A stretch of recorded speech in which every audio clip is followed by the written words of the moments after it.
En Desayunos Informales y ya vamos derecho a nuestra segunda entrevista. Cambiamos el chip, como hablábamos con nuestro entrevistado que está ya presente en la mesa, aunque en algunas cosas vamos a reiterar los temas. Desde la semana pasada el PIT-CNT se está haciendo un balance de lo que fue el balotaje que dejó a Yamandu Orsi como presidente electo de los uruguayos. La central sindical, ustedes saben, ha impulsado el plebiscito de la seguridad social que no fue aprobado el pasado 27 de octubre y ve con buenos ojos este diálogo social que está planteando el Frente Amplio, en el que también se buscará introducir algunos de los temas que se habían planteado en la papeleta. Con el éxito que tenga, no lo sabemos, lo veremos cuando ocurra el diálogo social. Pero para hablar de este y otros temas ya recibimos en nuestra mesa a Sergio Somarúa, el integrante del Secretariado Ejecutivo del PIT-CNT. Bienvenido, Sergio, muchísimas gracias por estar con nosotros. Gracias por la invitación. Muy buenos días para ustedes y para las familias trabajadoras que nos están viendo y obviamente para los trabajadores del canal. Bien, Sergio, veníamos diciendo, bueno, el PIT-CNT está haciendo este análisis, ¿no?, de lo que fue el resultado del balotaje, lo terminarán de discutir en estos días, pero hasta ahora, ¿cuál es la primera visión de las elecciones, del resultado, tanto de la presidencia de Orsi como de lo que pasó con la papeleta? Bueno, voy a empezar por la segunda parte de la pregunta, por una cuestión de orden cronológico y no, en relación al balance del plebiscito, ¿verdad? Del plebiscito, sí. Lo primero es lo necesario, por más que sea obvio, que es el reconocimiento de que el objetivo no se alcanzó, no logramos generar las condiciones para que las mayorías sociales acompañaran la enmienda del artículo 67 de la Constitución. No obstante, tenemos por un lado la tranquilidad de conciencia de haber hecho todo lo posible por hacer una campaña asertiva, argumentativa, pedagógicamente potente, que estableciera elementos de juicio que le permitiera a las personas, más allá de la coincidencia o de la antipatía con la propuesta, tener la suficiente información y argumentación para tomar una decisión. Y lo segundo es que aún en la derrota electoral hubo, a nuestro entender, una construcción política de legitimidad con prácticamente 1 millón de votos. Que eso no varía el resultado, pero sí significa que hubo 1 millón de personas en un escenario de mucha desigualdad de fuerzas entre quienes promovíamos y entre quienes eran los detractores a la papeleta, que decidieron acompañar esta iniciativa. Y eso a nosotros nos parece un elemento bien significativo en relación a la perspectiva que le da al movimiento sindical y al movimiento social para impulsar la agenda de transformaciones que tenemos como hoja de ruta, digamos. Eso con relación al plebiscito. Con relación a las elecciones nacionales, bueno, nosotros no somos politólogos, digamos. Sí hay un hecho consumado, que es que hay un cambio de gobierno, y eso es un elemento importante en la vida de un país. La gente se pronunció, fue un proceso relativamente ordenado, tal vez un tanto... ¿cómo decir?, desencantado en relación a la masa crítica, a la potencia de las ideas en debate, ¿no? Pero a las propuestas, decimos. Claro, sí, al nivel de profundidad y de amplitud de los debates que tuvo la campaña electoral. Pero bueno, es algo que viene ocurriendo. La política cada vez se parece más a un espectáculo que a un debate racional de ideas, de construcción de futuro. No significa que todo esto sea así, no quiero hacer una lectura homogénea y reduccionista. Pero a mí en lo personal me quedó esa sensación de darle mucha importancia a lo accesorio, al Twitter, a la agresión, a la descalificación, a Tribilino, no sé qué, y poco a la sustancia de la hoja de ruta que se le propone a la gente para solucionar los problemas, que en definitiva para eso es la política. Pero bueno, hay un cambio de gobierno, nosotros ahora estamos construyendo un documento con las ideas, fuerzas principales del movimiento sindical para este periodo, para entregarle al presidente, a la vicepresidenta, en definitiva, gestionar una reunión con ellos al corto plazo. Ahí está, ¿cuándo va a ser ese encuentro? Bueno, la idea es que nosotros este jueves tenemos mesa representativa, que es el órgano de dirección más importante entre Congreso y Congreso que tiene el PIT-CNT, para que ahí las filiales, o sea, el conjunto de sindicatos se pronuncie al respecto de tanto la hoja de ruta, de los contenidos del documento, como de la reunión a solicitarla, y esperemos que sea en el decurso de este mes que cierra el año, digamos. Marcelo Abdala, presidente del PIT-CNT de la Central, le dijo a Búsqueda en una nota la semana pasada que justamente este cambio de gobierno significaba una perspectiva diferente para el PIT-CNT. ¿Dónde ves tú que están las diferencias? Bueno, yo creo que el PIT-CNT, y yo soy un orgulloso defensor de la independencia de clase, esto significa que el movimiento sindical debe pensar su realidad y su perspectiva en función de su condición de trabajadores y trabajadoras. Yo, por ejemplo, fui un férreo opositor a la reforma de la seguridad social y a la política económica de este gobierno y a la política educativa. Sin embargo, celebré la inauguración del Hospital del Cerro. O sea, lo que sea bueno para lo que uno entienda en su legítimo razonamiento, digamos, que es bueno para la gente, no importa de qué gobierno sea. Y lo que sea malo, es malo independientemente de qué gobierno sea. Hubo gente que fue a protestar insólitamente a la inauguración del Hospital del Cerro. Entonces, digo, yo... ¿Estabas ahí, Somaruga? ¿Cómo? ¿Estaba ahí el día ese? No en la sí. protesta, sino en la inauguración. No, estaba trabajando. Estaba trabajando.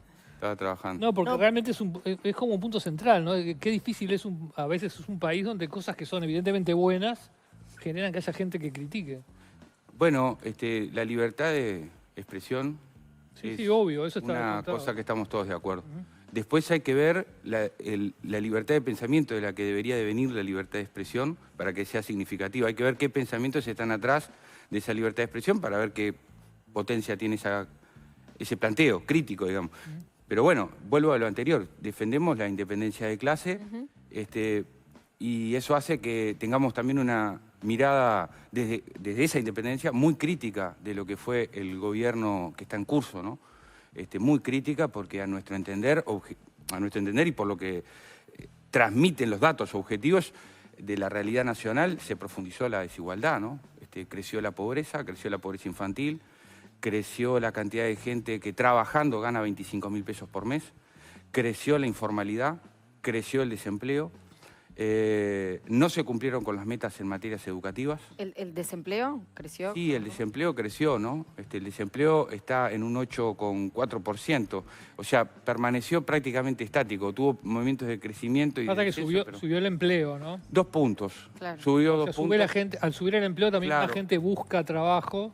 Sí, pero también es cierto, según las investigaciones del Instituto Cuesta Duarte, que el empleo, los 2 puntos de empleo que crecieron es equivalente a la cantidad del trabajo informal que creció, ¿no? Entonces uno no podría decir directamente que todos los puestos de trabajo generados son puestos en la informalidad, pero lo cierto es que la informalidad creció en concomitancia con la cantidad de empleo. O sea, hay una cantidad de gente que efectivamente está trabajando, pero sin malla de Pero protección social. también subió el número de registrados en el BPS, digamos. Bueno, hubo un crecimiento vegetativo, sí.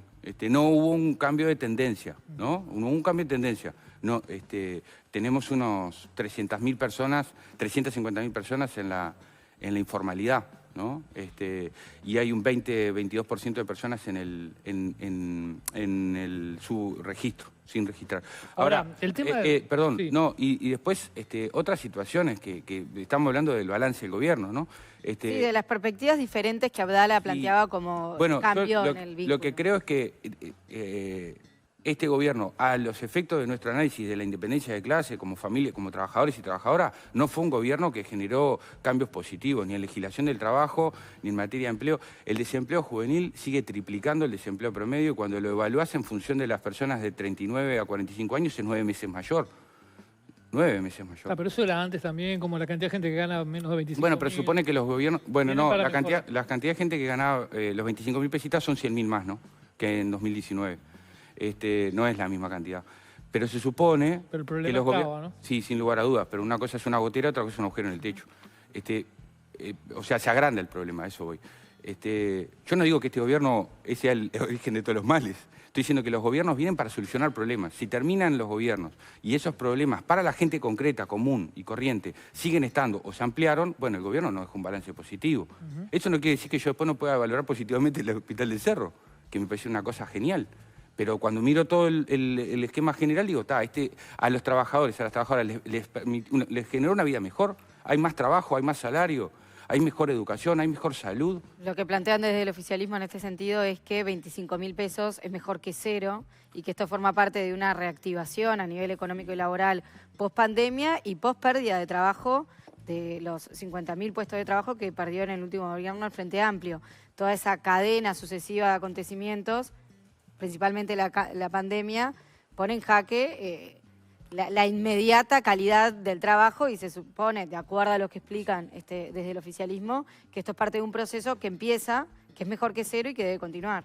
Sí, bueno, esa es una mirada que es respetable, pero que yo no comparto a la luz de la evolución económica del país, ¿no? Uruguay creció, aún tomando en cuenta la detracción o la retracción económica que generó la emergencia sanitaria, Uruguay al día de hoy creció un 3,5%. El año pasado los bancos ganaron 1.200 millones de dólares de ganancia. En el 2021 hubo récord histórico de venta de agroexportaciones, 37 millones de dólares por día.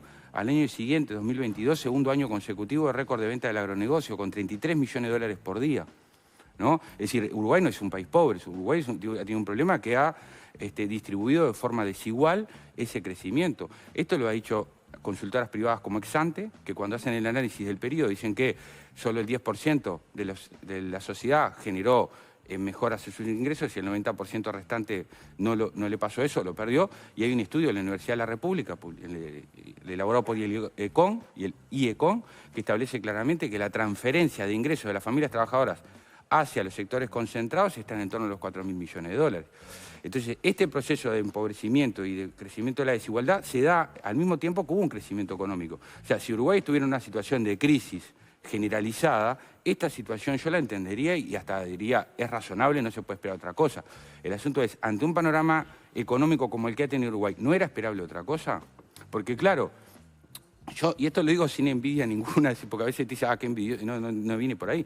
Pero al mismo tiempo que le pasaba esto a las mayorías del pueblo, de las familias trabajadoras, el presidente de la República incrementó un 60% de su patrimonio personal. O sea, no a todo el mundo le fue mal. No todo el mundo tiene que decir, bueno, gano 25.000 pesos, pero es mejor que nada. Voy a un tema que me parece a mí importante porque fue muchas veces mencionado, que es el de la independencia de clase, ¿no? Sí. El PIT-CNT, vamos a ponernos desde el 85 para adelante por lo menos, le resultó fácil mantener la independencia de clase hasta el triunfo del Frente Amplio porque eran gobiernos con los cuales no sentía una afinidad ideológica importante y defendían los intereses de los trabajadores con mejor o menor. Hubo gobiernos que tuvieron consejos salarios, por ejemplo, después se los sacaron, en fin, pero siempre centrado en la defensa de los trabajadores. Cuando el Frente Amplio llegó al gobierno, ahí un poco se complicó la cosa según mi punto de vista, porque, por ejemplo, en el Parlamento asumieron ex dirigentes sindicales se sumaron a los cuadros de gobierno, hay una afinidad más notoria entre el PIT-CNT, entre el Frente Amplio, y muchos de los dirigentes militaban en partido del Frente Amplio, y este punto de pérdida de independencia de clase empezó a hacerse notorio hasta que algunas figuras dentro del PIT-CNT comenzaron a marcarlo. Por ejemplo, Valeria Ripoll, mientras estaba en ADEOM y en el Frente Amplio. Richard Reed ha sido muy crítico de lo que fue la pérdida de lo que él entendía independencia de clase. Me acuerdo de Richard Reed criticando muy duramente que se hiciera un homenaje a Tabaré Vázquez, por ejemplo. Richard Reed ahora se está hablando de que va a volver a integrar, quizás ser un cuadro de este gobierno, por ejemplo, pero sigue siendo un referente del PIT-CNT. ¿El PIT-CNT aprendió algo? Hubo un gobierno, entre medio hubo un gobierno no del Frente Amplio, del Partido Nacional.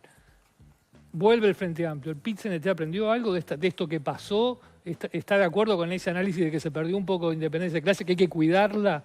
Porque también hubo, no sé si Somarúa estuvo en alguna de las listas. Somarúa es muy joven. Muy joven, pero no sé si estuvo en alguna de las listas. Pero las listas estaban, y algunos llegaron al Parlamento, como Diverio, que va a ser diputado, como Mandasen estuvo en la lista. Marcelo Audala está. Marcelo Audala, en fin. El propio presidente de la Claro, Central. o sea, ¿cómo nos plantamos ante ese tema y ante el futuro? Si fuera una computadora, abriste muchas ventanas. Y bueno, pero... Tengo que ver cómo me ordeno ahora.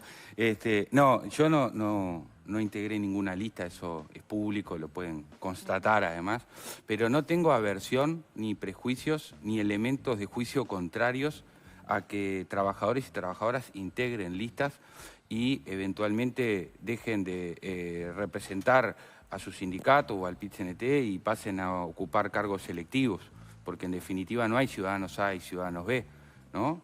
Y la condición de militante sindical no inhibe al ciudadano de sus derechos políticos. No, pero hay una parte dale, sí. de los estatutos del PIT-CNT Sí. que menciona que para cumplir su cometido específico, la central funcionará asegurando en todo momento la más amplia democracia sindical para todos sus integrantes y su independencia frente al Estado, los patrones y los partidos políticos. Sí. ¿Cómo se puede asegurar garantizar la independencia frente a los partidos políticos y el propio presidente de la central sindical está en una lista del Frente Amplio?